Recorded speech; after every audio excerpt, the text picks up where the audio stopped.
Assalamualaikum warahmatullahi wabarakatuh dan salam sejahtera kepada semua. Kami merupakan pelajar dari Institut Pendidikan Guru Kampus Bahasa Melayu di bawah Jabatan Sains Kemanusiaan. Saya dan rakan-rakan saya ialah pelajar tahun 1 semester 2 PISMP ambilan Jun 2022. Ahli kumpulan ini terdiri daripada 4 orang siswi iaitu Nurin Balkis binti Muhammad Nazri, Nurul Izzah binti Azmi, saya sendiri Siti Fairuz binti Jamaluddin dan Ifah Maisara binti Faizal. Pensyarah penasihat bagi kumpulan kami ialah Dr. Syafiza binti Syarif dan Puan Ramla binti Gani. Terdapat 6 perkara yang akan kami bentangkan pada hari ini, iaitu Big Idea, Essential Questions, hasil tugasan, pelaksanaan tugasan, impak dan hasil rujukan. Kursus yang dibincangkan dalam kapasiti pedagogi pembelajaran bermakna ialah SJHK 3213 Sejarah Islam sehingga Kerajaan Abbasiyah dan SJHK 3223 Sejarah Lisan dan Pendokumentasian. Baiklah, hasil pembelajaran atau HPK di dalam SJHK 3213 Sejarah Islam sehingga Kerajaan Abbasiyah menyatakan bahawa melaksanakan persembahan secara berkumpulan berkaitan pemerintahan dan sumbangan Kerajaan Abbasiyah. Objektifnya pula adalah untuk membuat pembentangan berkaitan pemerintahan dan sumbangan Kerajaan Abbasiyah secara berkumpulan. Bagi SJHK 3223 pula iaitu Sejarah Lisan dan Pendokumentasian, pelajar perlu menghasilkan satu produk berdasarkan proses perancangan, rakaman dan penyimpanan sumber lisan ke arah peningkatan profesionalisme guru sejarah. Objektifnya adalah bertujuan untuk menghasilkan satu produk rakaman dan transkripsi berkaitan tokoh, institusi, tempat bersejarah, bangunan bersejarah, jabatan kerajaan secara berkumpulan. Seterusnya, saya akan menerangkan tentang Big Idea bagi kedua-dua kursus SJHK 3213 dan juga kursus SJHK 3223. Big Idea-nya ialah kritis dan kreatif menjana inovasi. Big Idea ini telah berjaya dicapai semasa pelaksanaan kursus ini berlangsung. Seterusnya, saya akan menerangkan tentang Essential Question. EQ yang pertama ialah communication, di mana pelajar tahu big idea tugasan mereka dan cara terbaik untuk menyampaikannya menggunakan gabungan alat dan cara berkomunikasi yang betul. EQ yang kedua ialah creativity, di mana mengambil kira dan melaksanakan idea dan penyelesaian baharu. Pelajar dikehendaki untuk mencari idea dan cara penyelesaian yang asli, fleksibel dan berdaya maju, sangat berkemahiran untuk berfikir di luar kotak, kreatif, inovatif, realistik, meningkatkan kualiti kehidupan orang lain, persekitaran dan juga ekonomi. Dan EQ yang ketiga ialah karakter, iaitu belajar secara belajar. Pelajar sangat mahir mencari dan mereka bentuk peluang pembelajaran untuk menjana pengetahuan dan kemahiran yang diperlukan. Seterusnya, saya akan menyerahkan kepada rakan sekumpulan yang lain untuk menerangkan tentang pelan pembelajaran. Sekarang, kita lihat pula pelan pembelajaran yang digunakan dalam KPPB ini iaitu model Where To. Elemen pertama dalam model Where To ialah W iaitu what atau why berkenaan ke mana arah tujuan pelaksanaan kursus ini. Dalam pada ini, pelajar menghasilkan produk inovasi bahan bantu efektif untuk pengajaran dan pembelajaran PDP yang efektif. Elemen yang kedua ialah H iaitu hook berkenaan dengan keterikatan murid dengan bahan. Pelajar telah menggunakan kreativiti dalam teknologi untuk menghasilkan bahan PDP yang lebih menarik untuk mendorong penglibatan murid secara maksimum. Kami telah menggunakan pelbagai aplikasi dan perisian maya untuk menghasilkan bahan PDP yang dapat menarik perhatian murid lain di dalam kelas. Elemen yang ketiga iaitu E, equip, berkenaan dengan penerokaan dan pengalaman idea utama. Pelajar meneroka pelbagai medium akses untuk memperkaya maklumat berkaitan idea utama kursus. Kami telah menggunakan pelbagai wahana untuk mendapatkan lebih banyak informasi berkaitan idea utama kursus sama ada bahan tersebut bersifat maujud seperti buku dan artikel jurnal atau bahan bersifat maya seperti e-journal dan video. Elemen yang keempat iaitu R, reading, berkenaan pelajar berfikir semula dan menyimak hasil tugasan yang dilaksanakan. kami telah berkolaborasi dengan pensyarah, pelajar dan komuniti seperti pihak Arkib Negara, Jawatankuasa Masjid Negara dan Pustakawan IPG Kampus untuk menambah baik idea dan pandangan. Elemen yang kelima iaitu E, evaluation berkenaan penilaian hasil kerja dan implikasinya. Pelajar mengadakan pembentangan, sesi soal jawab dan pameran e-reruai untuk memberikan manfaat kepada jaringan komuniti yang lebih luas serta mendapatkan maklum balas untuk menambah baik hasil tugasan pada masa yang akan datang.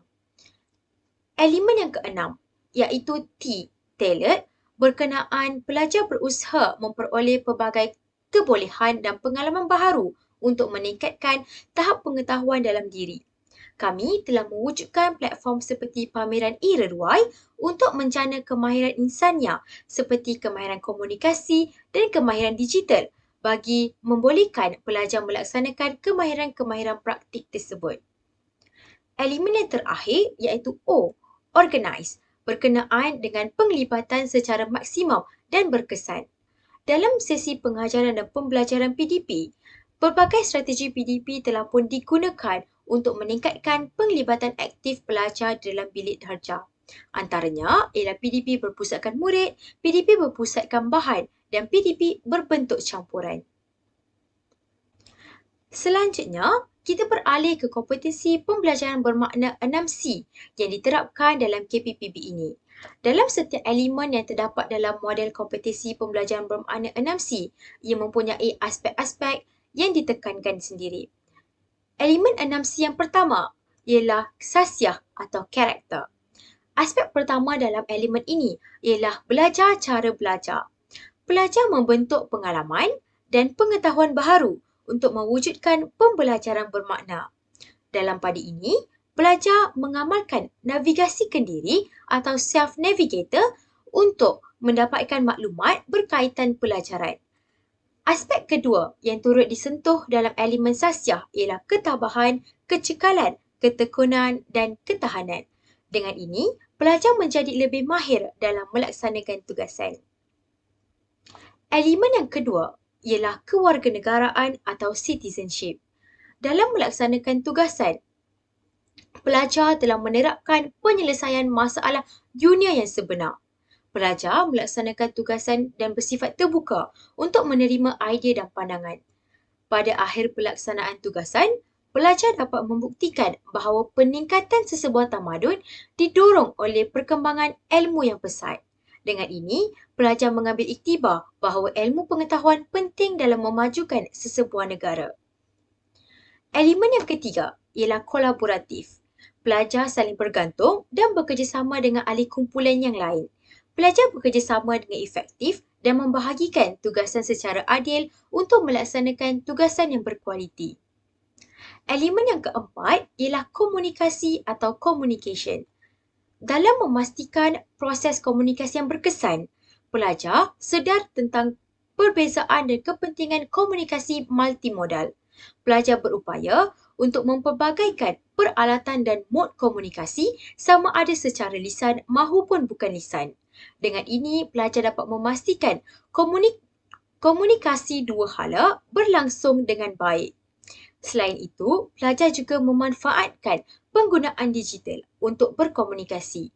Kami menggunakan pelbagai aplikasi digital untuk berkomunikasi dengan pensyarah, pelajar lain dan komuniti untuk meluaskan lagi jaringan. Elemen yang kelima ialah kreativiti. Melalui pemikiran kreatif, pelajar mengambil kira dan melaksanakan idea serta penyelesaian baharu dalam permasalahan. Dengan ini, pelajar dirangsang agar berfikir di luar kotak untuk mengembangkan idea. Selain itu, untuk menghasilkan bahan inovasi yang menarik, pelajar juga memanfaatkan penggunaan digital. Kami telah menghasilkan replika 3 dimensi dan e-reruai dengan kreatif untuk menyampaikan mesej dengan berkesan. Dalam pada itu, kami telah menerapkan pengupayaan realiti terimbul atau AR, augmented reality, dalam pembangunan setiap replika yang terdiri daripada pembinaan masjid, pembinaan istana dan juga Baitul Hikmah. Elemen yang keenam pula ialah pemikiran kritis atau critical thinking. Pelajar telah membina ilmu yang bermakna dengan berjaya membuat perkaitan antara fungsi institusi pendidikan pada zaman kerajaan Bani Abbasiyah dan fungsi institusi pendidikan pada masa kini.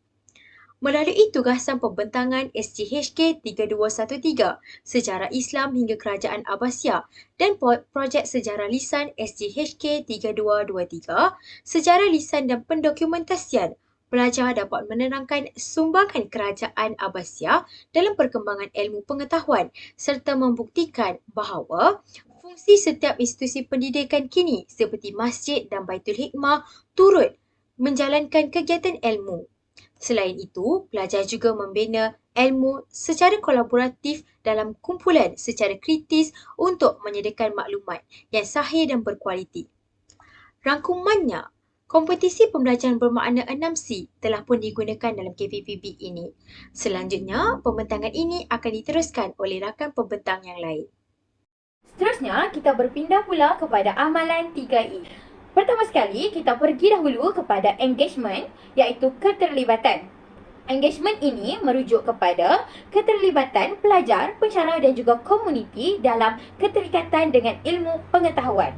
Contohnya, di dalam engagement ini, pelajar lebih fokus pada matlamat pembelajaran tersebut dan bagaimanakah cara untuk menyelesaikan tugasan secara pastinya dengan cara melibatkan alatan teknologi dan pelajar juga aktif serta bersosial dalam kelas.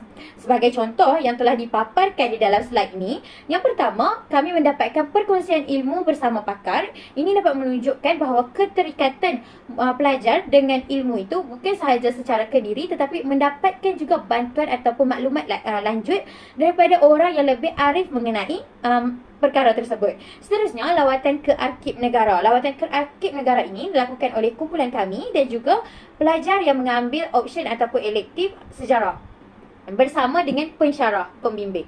Seterusnya, perkongsian replika Masjid Negara. Ini menunjukkan bahawa berlakunya keterikatan ilmu pengetahuan tersebut di antara komuniti dan juga pelajar. Seterusnya, di dalam engagement ini juga ditunjukkan bahawa kami melakukan pertemuan bersama orang sumber Masjid Negara dan pertemuan bersama pustakawan ini dapat memberikan maklumat untuk kami iaitu memudahkan kami dalam menyelesaikan tugasan serta menunjukkan bahawa kami ini aktif dan juga bersosial di dalam kelas.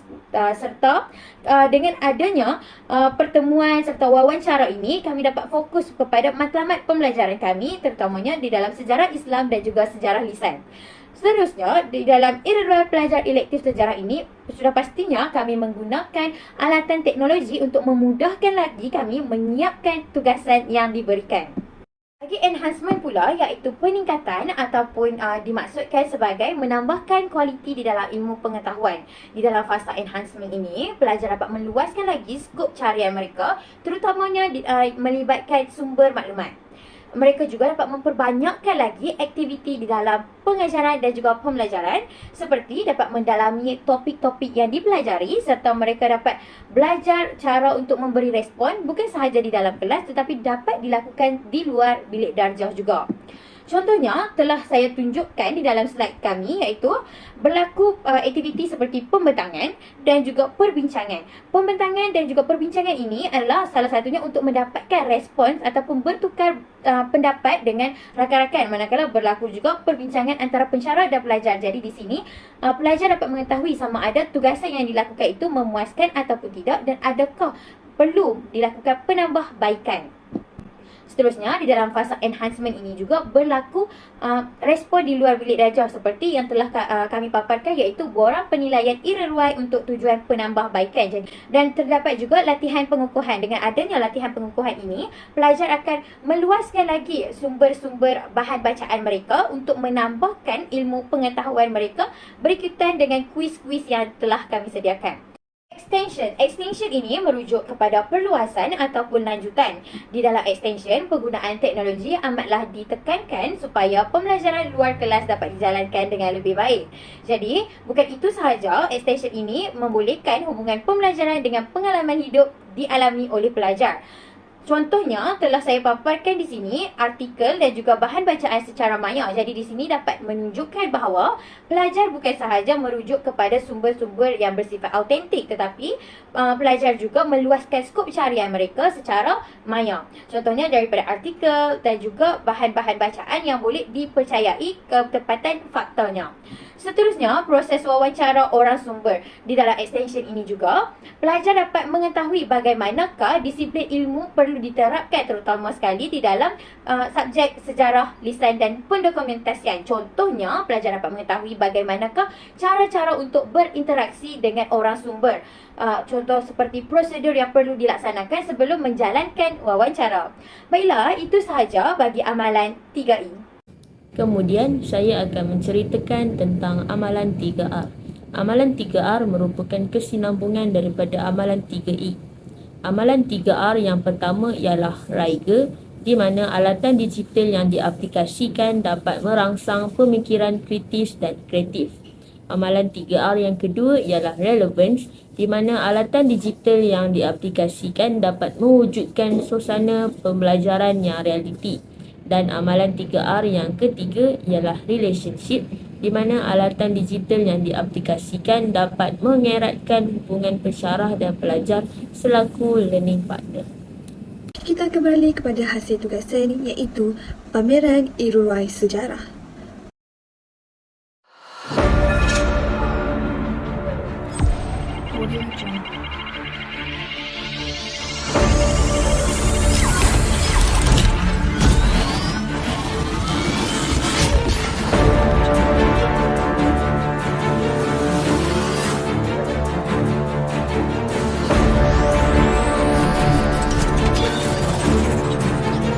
Baiklah, kini kita akan mulakan dengan sesi pembentangan. Sumbangan pendidikan pada zaman Kerajaan Bani Abbasiyah. Dalam konteks ini, Kerajaan Abbasiyah mengambil inisiatif dengan mengurangkan cukai tanah. Saya berharap hadirin dan hadirat mampu meluaskan lagi horizon pemikiran untuk lebih memahami maklumat yang akan disampaikan.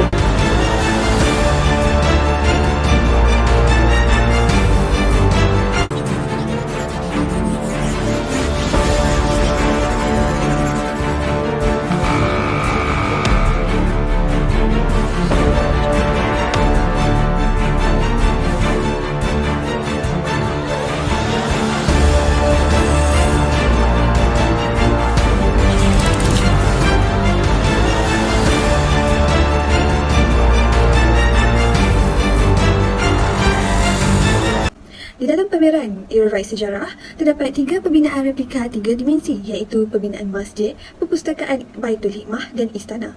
Model replika yang pertama iaitu pembinaan masjid berfungsi sebagai penyebaran ilmu agama, manakala model replika yang kedua iaitu perpustakaan Baitul Hikmah digunakan oleh para khalifah untuk menggiatkan pengumpulan ilmu dalam pelbagai bidang. Dan yang terakhir sekali, model replika iaitu istana digunakan oleh khalifah sebagai salah satu institusi pendidikan. Selanjutnya, saya akan menerangkan mengenai cara melaksanakan tugasan. Sebelum melaksanakan tugasan, kami dikehendaki untuk membaca dan meneliti kehendak soalan. Kami juga menerima dan mendengar arahan dengan sebaiknya daripada pensyarah, dan kami melakukan perbincangan dengan ahli kumpulan dan mula mencari bahan bacaan tambahan seperti artikel jurnal dan video YouTube bagi melekatkan kehendak arahan. Dan semasa melaksanakan tugasan, kami mula membuat pertemuan bersemuka antara ahli kumpulan dan pensyarah, dan kami juga berhubung menggunakan WhatsApp dan Google Meet. Dan semasa melaksanakan tugasan, kami mula membuat pembentangan menggunakan aplikasi Canva, TikTok, aplikasi YouTube dan perisian Google Classroom. Dan selepas melaksanakan tugasan, kami mendapatkan rujukan daripada pakar pensyarah sejarah iaitu Dr. Syafiza binti Sharif dan Puan Ramlah binti Kani. Dan semasa melaksanakan tugasan ini juga, kami mengadakan Irurai iaitu kolaborasi antara kelas A7 dan A8 dan juga Jabatan Sains Kemanusiaan. Dan selepas melaksanakan tugasan, kami menyediakan senarai semak bagi menilai keberkesanan program yang dianjurkan. Sekarang, saya akan beralih kepada tajuk seterusnya iaitu impak yang kami perolehi daripada gabungan dua kursus iaitu STHK 3213 dan STHK 3223. Impak pertama, KPBB memudahkan tugasan pentaksiran berterusan dan membantu meningkatkan kemahiran komunikasi dan disiplin diri pelajar. Contohnya seperti di dalam kursus SJK 3213, pelajar melakukan pembentangan menggunakan perisian Canva dan dapat meningkatkan komunikasi pelajar untuk menyampaikan informasi dengan efektif dan efisien. Impak yang kedua, penggunaan media sosial dalam amalan KPBB membantu menyebarluaskan manfaat kepada masyarakat. Impak yang terakhir ialah KPBB meningkatkan kreativiti pelajar melalui aktiviti-aktiviti yang dijalankan seperti pembinaan replika 3 dimensi yang menggunakan aplikasi Tinkercad dan penggunaan e-Rurai yang menampilkan kreativiti pelajar. Sekarang kita sudah berada di penghujung slide iaitu rumusan. Pertama, pelajar dapat mengaplikasikan pengetahuan, kemahiran dan nilai yang diperolehi semasa menyediakan tugasan kerja khusus. Kedua, pelajar dapat meningkatkan kefahaman dan pengetahuan mereka tentang sumbangan kerajaan Abbasiyah dalam bidang pendidikan dan implikasinya kepada masyarakat pada masa kini. Ketiga, dapat memberi kesedaran kepada pelajar tentang prosedur pengumpulan sumber lisan bagi menjalankan projek. Sekian itu saja daripada saya dan ahli kumpulan. Terima kasih.